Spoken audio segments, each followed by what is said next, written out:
आज देखा तो कहा जिस समय हनुमान बाबा बड़े बड़े पत्थरों को लेकर के आ रहे थे तो श्री हनुमान जी महाराज गिरिराज को ही लेकर के चल दिए।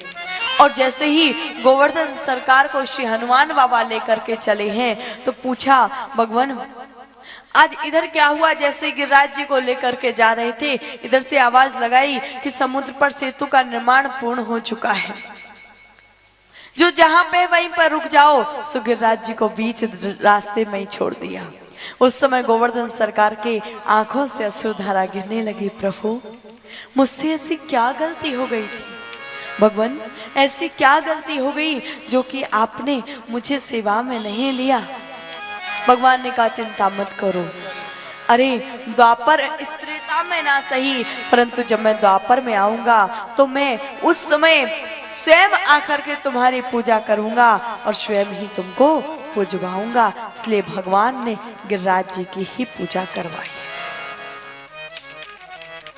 बोली बांके बिहारी लाल की, बोलिए श्याम सरकार की।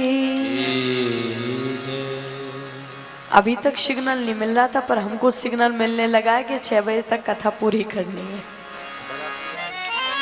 बारात की तैयारी हो गई है। बोली बांके बिहारी लाल की। चिंता मत करो, कल की पूरी कथा मैं ही करूंगी। अब 2 दिन से होगा जो आना था। बोलिए श्याम सरकार की। भगवान ने बड़ी दिव्य ढंग से महाराज की लीला करी। कंस को पता चला कृष्ण और बलराम का अवतार व्रज में हो चुका है। कंस अपने दैत्यों को भेजता, लेकिन कंस जब अपने दैत्यों को भेजता तो उस समय किसी का कोई प्रभाव नहीं पड़ता, सबका प्राणांत हो जाता। तो कंस ने पूछा नारद बाबा से कि ऐसा क्या कारण है, ऐसा कारण क्या है कि कृष्ण का प्राणांत नहीं होता। इतने बलवान बलवान मेरे दैत्य जाते हैं परंतु फिर भी कृष्ण का प्राणांत नहीं होता, इसका कारण क्या है। तब कंस को पता चला, किसी ने कहा बोले कृष्ण की एक शक्ति है, कृष्ण की एक शक्ति है, हर व्यक्ति की पावर होती है और यदि उस पावर को आप उस व्यक्ति से हटा दो तो वो व्यक्ति जीते जी मर जाता है।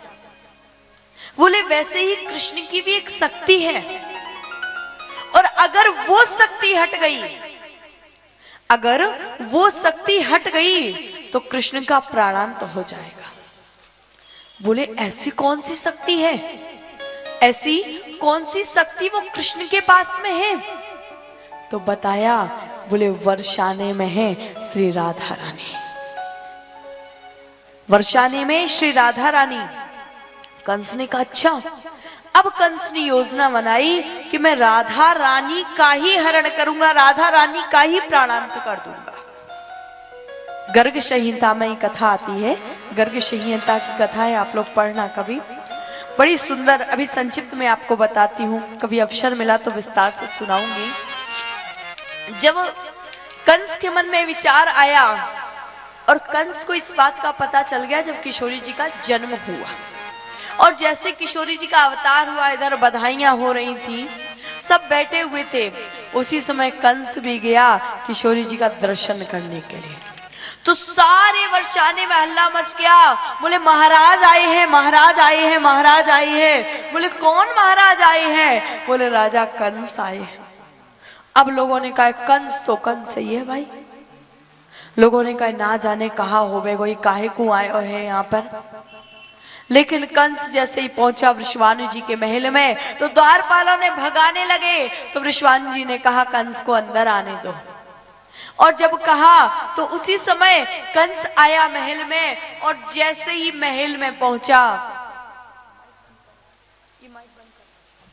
जैसे ही महल में पहुंचा कंस और महल में जाकर के जो किशोरी का दर्शन किया, किशोरी जी के नैनों में जो इसके नैन फंसे, कौन कहे जी, जो मारने गया था, जो मारने क्या कहो मरने गया था, वो ही तर गया। जो किशोरी जी के नैनों से इसके नयन मिले। और वास्तव में सत्य बात है, एक बार जिससे मेरी किशोरी, मेरी लाडली जो जिससे एक बार नयन मिला लेती हैं, कहते हैं जाके लगे सुई जाने वृथा, पर पीर को उपहास करे ना। सागर जो जुग जाते है चित्त में, कोटि उपाय करे पे टरे ना। न किसी का करी आंख परे, सोई पीर के मारे धीर धरे ना। तो फिर कैसे धीर धरूं सजनी, आंख में आंख परे निकरे ना, आंख में आंख परे निकरे। जो किशोरी जी के नैनों में नैन मिले और कंस ने सोचा इनका पाम पकड़ूंगा और पाम पकड़ करके सीधा मथुरा लेकर के जाऊंगा। और कंस ने जैसे किशोरी जी के चरण को स्पर्श किया, अब सोचो जिसने किशोरी जी के चरण को स्पर्श कर लिया, जिसके श्रीअंग के स्पर्श को दुनिया तरसती है, और जिसने किशोरी जी के श्रीअंग को स्पर्श कर लिया, स्पर्श करते ही जब तक इसके मन में भाव आया तब तक तो किशोरी जी ने इसको दर्शन दिया। लेकिन जहां ही विचार आया अरे मैं तो मारने आया था, उसी समय किशोरी जी ने अपने पाम को ऐसे पीछे की ओर खींचा कि किशोरी जी का पाम पीछे खींचा और कंस वहां से सीधा मथुरा नगरी में जाकर के गिरा। उस समय समझ गया कि कृष्ण को मारना मेरे बस का काम नहीं है, पर हाँ मैं कृष्ण को नहीं मार सकता, पर कृष्ण के हाथों में तो तर सकता हूं ना। आज कंस को जब इस बात का पता चला कृष्ण और बलराम ब्रिज में हैं, तो अक्रूर जी महाराज को बुलाया। अक्रूर जी से कहा, अक्रूर तुम जाओ वृंदावन में, वहां से कृष्ण बलराम को लेकर के आना। उनसे कहना मैंने एक मल्ल युद्ध का आयोजन रखा है और उस मल्ल युद्ध में मैंने उनको बुलाया है, तुम उनको लेकर के आना और मैं यहां से धोखे में उनका प्राणांत करवा दूंगा। आज जैसे ही कहा श्री अक्रूर जी महाराज आए। अक्रूर जी महाराज कहते हैं, अरे कंस तू ये क्रूर काम मुझसे क्यों करवा रहा है?